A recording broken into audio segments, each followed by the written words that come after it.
தலைவர் திரு ஜெயினுலாதீன், மேலாண்மை குழு தலைவர் திரு சம்சுல்லாஹா, பொருளாளர் திரு எம்.ஐ. சுலைமான் உள்ளிட்டோரும் நேரில் சந்தித்து அஇஅதிமுகவிற்கு தங்களுடைய கட்சிகளின் முழு ஆதரவை தனித்தனியே தெரிவித்தார்கள்.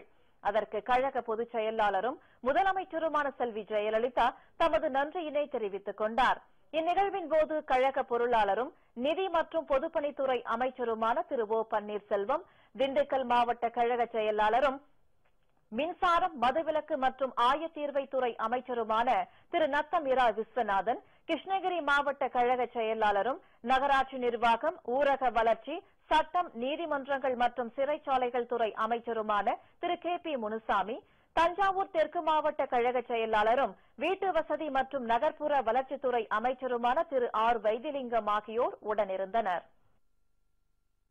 முஸ்லிம்களுடைய இடஒதுக்கீட்டை உயர்த்தி தருவதற்காக ஒரு ஆணையத்தை அவர்கள் அமைத்து ஆணையத்தின் பரிந்துரையை விரைவில் வழங்க வேண்டும் என்று உத்தரவிட்டிருக்கிற காரணத்தினால் நாங்கள் முதல்வரை சந்தித்து ஆதரவை கொடுத்திருக்கிறோம்.